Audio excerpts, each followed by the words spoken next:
In this video, we are going to introduce logarithmic functions, which are the inverses of exponential functions, and we'll talk about why they're important tools in mathematics and other fields. To motivate the subject, let's consider a problem. And this problem has to do with carbon dating. The idea is that living organisms maintain a certain level of the radioactive isotope carbon-14 within their systems while alive. Once they die, however, that carbon-14 will begin to decay, and it does so with a half-life of 5,730 years. That means that every time that many years go by, the amount of carbon-14 in the organism will be only half of what it was before. Now here's the problem. Suppose that you're an archaeologist and you discover an ancient fossil that has only 40% of the carbon-14 in it that the organism had while it was alive. How old is the fossil?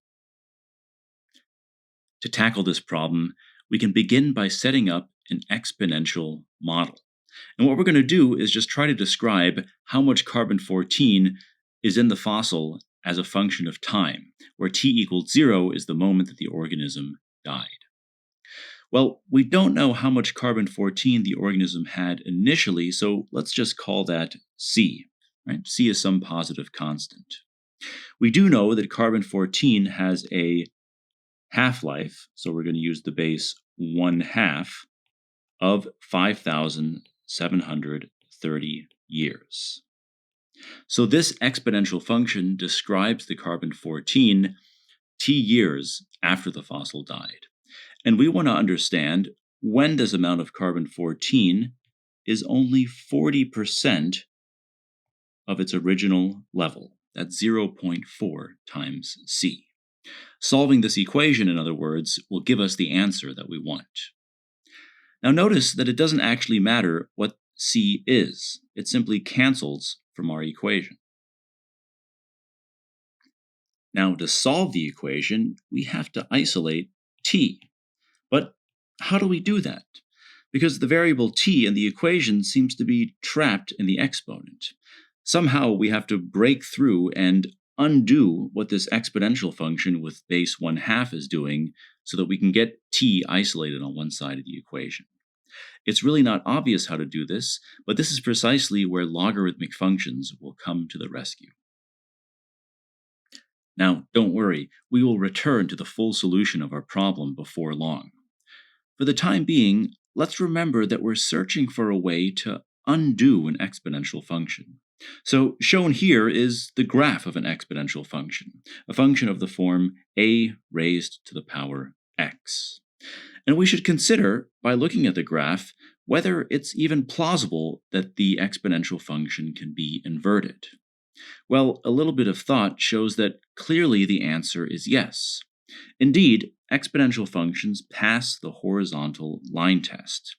For any output in their range, there is precisely one input. That is to say, every horizontal line that we draw here will intersect the exponential function at most once. So it is possible to invert this function.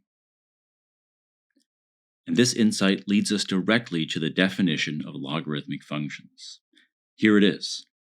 The logarithm with base a is simply the inverse of the exponential function with base a. The logarithm is denoted by the letters log, and the base a is usually written as a subscript. That's just part of the notation. And since it's the inverse of the exponential function with base a, it has the property that if you compose it with the exponential function, a to the x, then the result will simply be the variable x. It is in this sense that logarithms undo exponential functions. And here's a quick additional word about notation. It is common to denote the logarithm with base 10 using just the letters log, simply because 10 is such a common base. Moreover, it is typical to denote the logarithm whose base is the number e by the letters ln on their own. This logarithm is called the natural logarithm, given that e is such a natural choice of a base for exponential functions and logarithms alike. And it gets its own special notation in mathematics. But keep in mind that ln of x simply means the logarithm with base e. Now let's quickly have a look at a basic example to test our understanding. What is the logarithm with base 10 of 10,000? See if you can take a minute to figure out the answer. So the answer is 4. And that's because 10,000 is equal to 10 to the power 4. So notice that the input of the logarithm here is simply the value of the exponential function with base 10, that is to say 10 to the x, at x equals 4. So the logarithm with base 10, the inverse, will simply give us the number 4 as an output. Think about this to sharpen your understanding further. If we were to write down the number 1 and then follow it by some zeros, notice that every single time we add a 0, the value of the number that we write down increases by a factor of 10. So as we add zeros, we're actually increasing the value of our number exponentially. It follows that if we take the logarithm of this number, which can be expressed as 10 to the power x, where x is the number of zeros, we simply get the number of zeros right back. That's the basic way in which logarithms work. Just as exponential functions assign very large outputs to relatively small inputs, logarithms will assign very small outputs to relatively large inputs. And in general, when we write down an equation like the logarithm with base a of x equals y, what we're asserting here is that a to the power y equals x. So the expression on the left-hand side here, the logarithm with base a of x, is kind of trying to describe the power that you have to raise a to in order to arrive at x. Now let's think about what the graph of a logarithmic function looks like. Shown here is not the graph of a logarithm, but the graph of an exponential function, the function a to the power x. Now remember, the logarithm with base a is simply the inverse of this function. And we know that to graph the inverse, we have to reflect across the diagonal line y equals x. And when we do that, we see this picture. The bottom curve is the graph of the logarithm with base a. Let's pause to point out a couple things.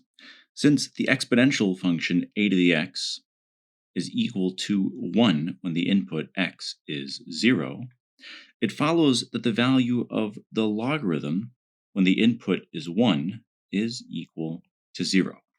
It's a very important point to understand. The logarithm evaluated at 1 equals 0, precisely because any number raised to the power 0 equals 1. We can also take a look at this picture and quickly see that the domain of the logarithm is all positive real numbers, precisely because the range of the exponential function is all positive real numbers. How about the range of the logarithm? What values does the logarithm take? See if you can answer that question. The range of the logarithm is indeed all real numbers. And that follows simply from the fact that the domain of the exponential function is all real numbers. So remember that inverse functions have the property that their domains and ranges are swapped.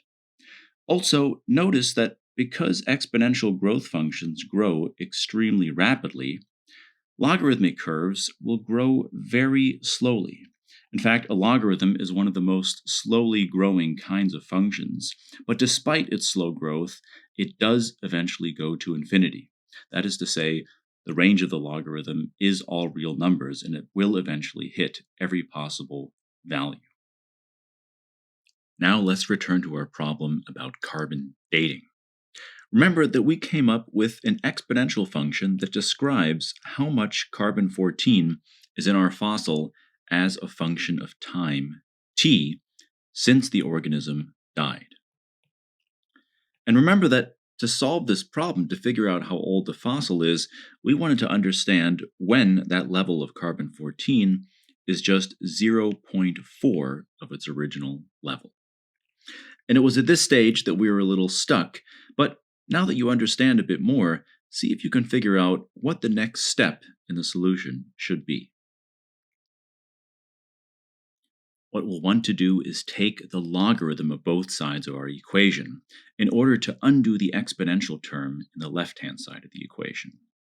And for convenience, since our exponential term in the left has base 1/2, we'll go ahead and apply the logarithm with base 1/2, even though that's a little bit unusual. Applying the logarithm to the left-hand side will cancel the exponential term and leave us with just the exponent. That's t divided by 5,730. And in the right-hand side, we will have the logarithm with base 1/2 of 0.4. Solving for t is now straightforward. We simply have to multiply both sides of the equation by 5,730. And now, with the help of a calculator, we're able to work out the answer.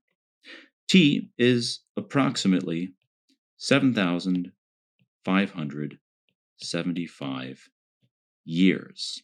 That, in other words, is the approximate age of our fossil. As you continue to study logarithms, you'll learn that we could have also solved this equation by working with a logarithm that has base 10, or the natural logarithm with base e. In fact, any logarithmic function will allow us to undo that exponential term in our original equation. Most calculators only have buttons for logarithms of base 10 and e. But for convenience, in this problem, we've gone ahead and used the logarithm with base 1/2, just to make life straightforward as possible.